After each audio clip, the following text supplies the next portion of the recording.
Recurring grid collapses have had severe consequences, leading to a nationwide blackout and depriving many Nigerians of electricity supply. However, it is believed to be linked to infrastructure limitations, challenges in gas supply constraints within the transmission system. These grid failures pose a significant setback to the nation's economic and developmental progress. Also, the country suffers financial losses annually due to power interruptions. The outages negatively affect the daily lives of Nigerians, hindering their ability to work, study, and conduct business activities.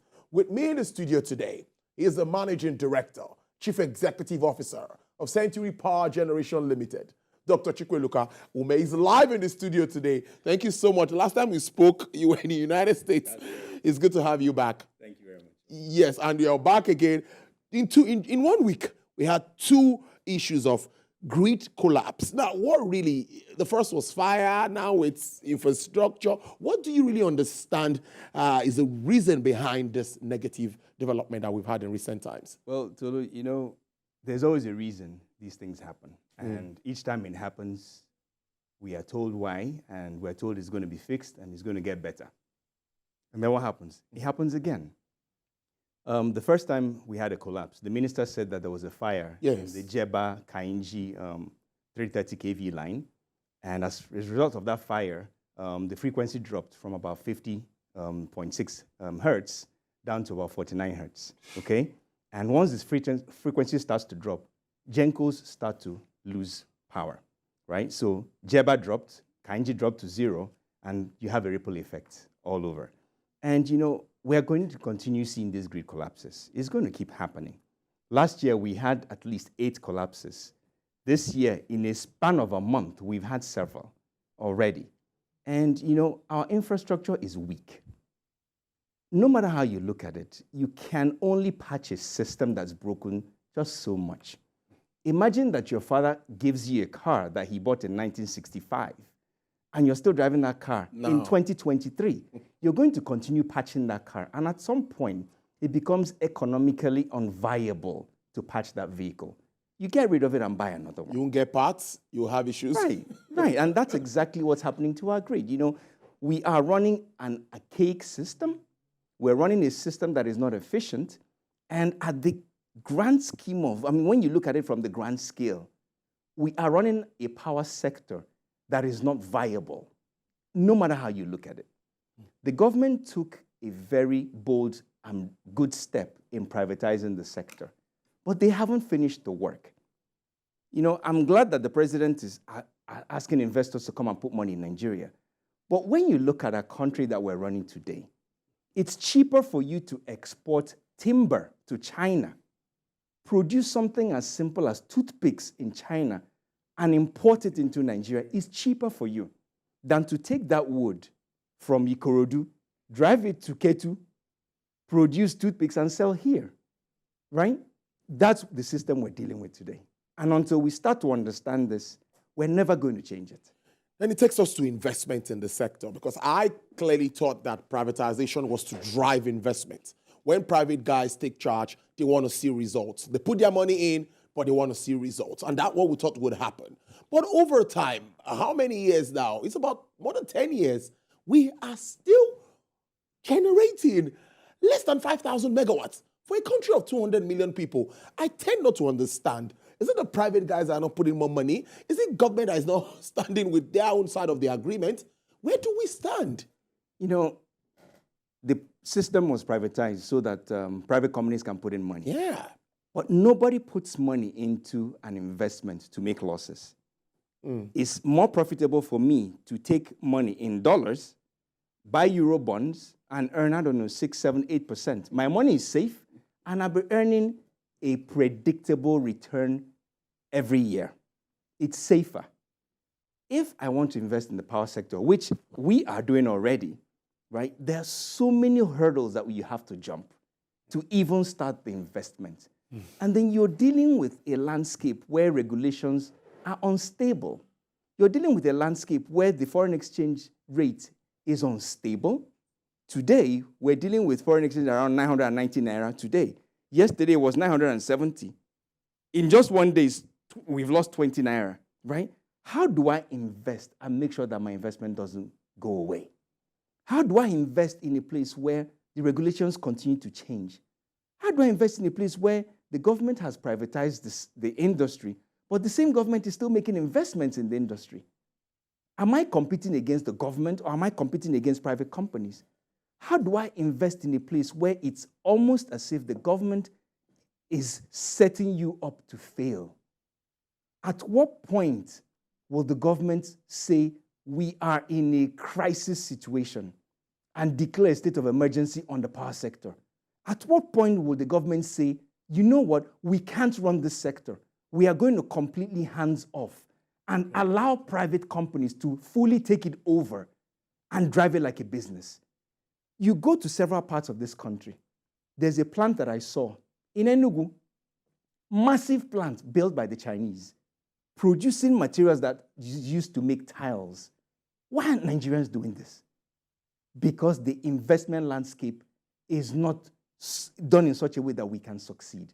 So in the power sector, the government needs to take many steps backwards and allow us to do what we know how to do, which is build businesses that are supposed to be profitable.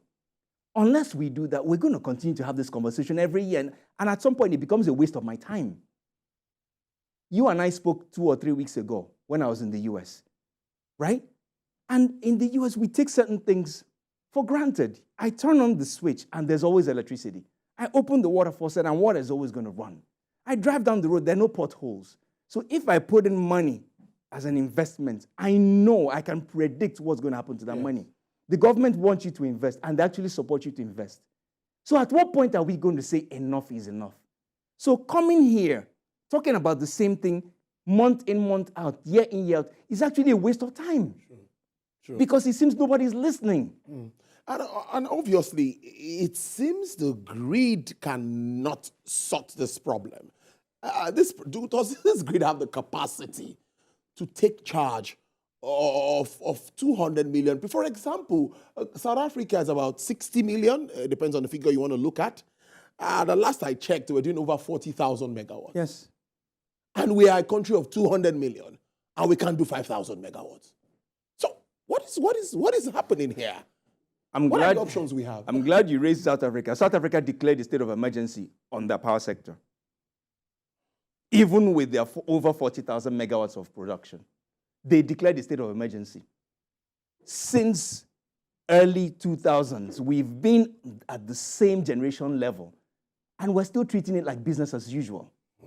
The simple solution, if the private sector completely takes over the networks, okay, we're going to split it up into bits and pieces, right? You would have transmission lines that are owned by different companies.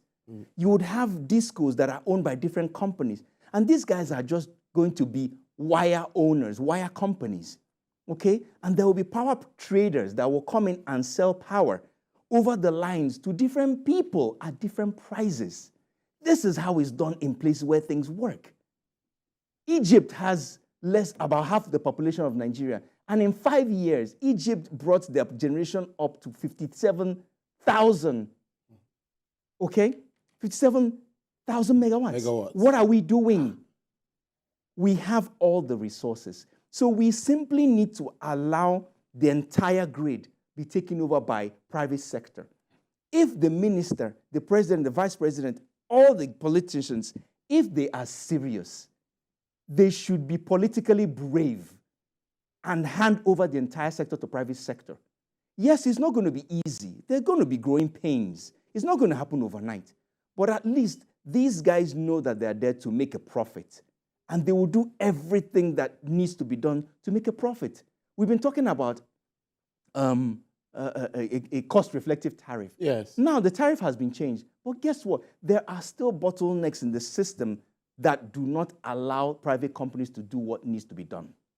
Gas is not being generated as much as you thought. Some of the IOCs are leaving Nigeria. Yeah. That leaves us to take over it. So what is NNPC doing to help private companies, Nigerian companies, produce gas? What are they doing? Why are pipelines not being built so that gas can go to every part of the country? So at some point, we're wasting each other's time. And we're not being genuine to ourselves. There's We're lying to ourselves. a lot of work here that needs to be done. And I'm thinking, does the Electricity Act 2003, right, does it have anything to do in all of this? I mean, helping to improve generation, maybe simplify distribution and help address cost-reflective tariff challenges that we face? Well, so again, we've tweaked the regulations. We've now put the work right in the states' hands. But a lot of states are struggling.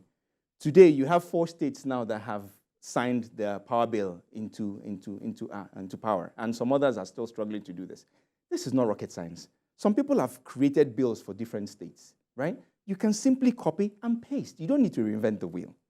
Don't waste time on the regulations. We already have enough regulations that we can use to start making some progress. Take whatever we have today and make it work for our system. It's as simple as that. This is not rocket science. But there has to be the political will. And selfish interest needs to be put aside for a second so that we can talk about national interest. True. If we're serious about this, today diesel is almost 1,000 naira per liter. Yeah. How do you expect the common man to survive? At the end of the day, it's the common man that suffers. The guys that are making some of these regulations don't have any problems because the state pays for their generators and pays for their diesel. They don't feel it. These are the same people that are driving cars that are 2023 model. Yeah. Right? So if you think it's good enough for you to drive a car that is 2023 model, why are we still running a system that is 1960 model, 1970s model? Why is it okay? Can we be honest to ourselves for once? So I get very frustrated and passionate about this because I know that this can be fixed in a year or 2 years. But we are just paying lip service to the country.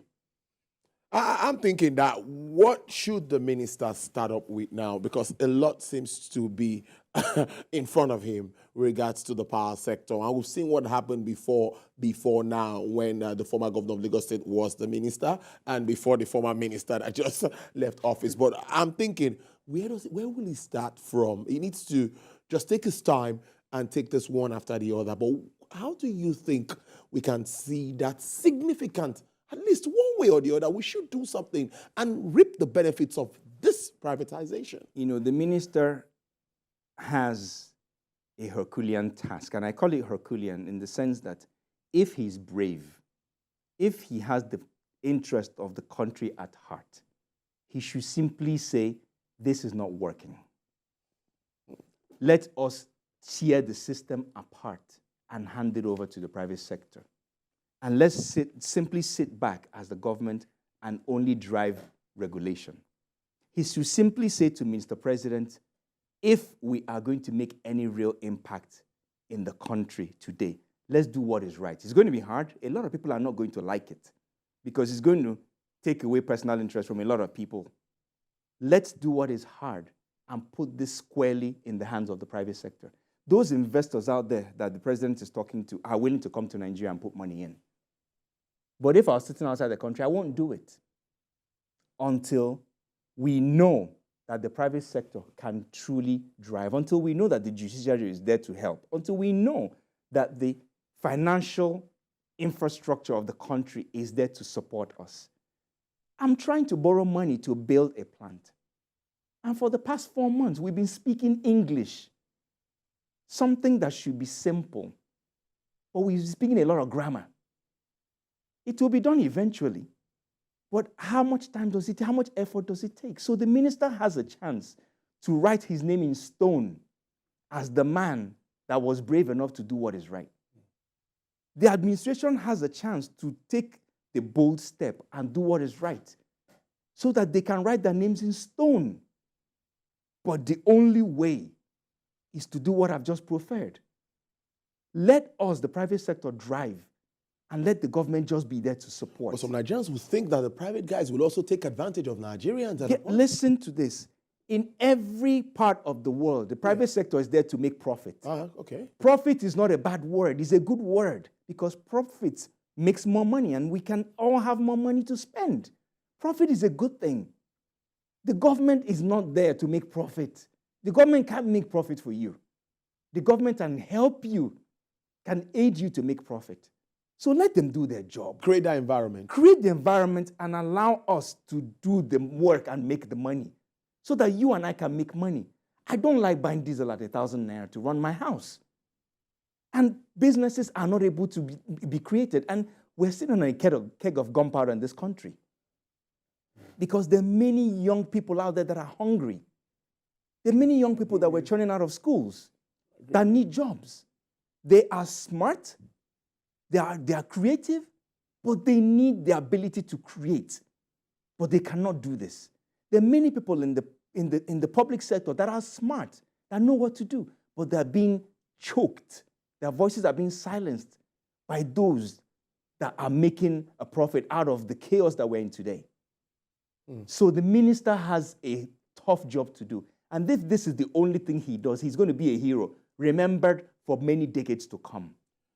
Interesting. I see that passion. But I'm also interested, honestly, because we have to make this sector work. If it works, the ripple effect, it will trickle down on everyone. I must thank you, Dr. Chukwueluka. We can go on this for 1 hour. I know we can, but that's what time can take. Managing Director, Chief Executive Officer, Century Power Generation Limited, for your insights into issues around grid collapse and, of course, the entire value chain. Do enjoy the rest of your day. Thank you, Tolu. All right, then.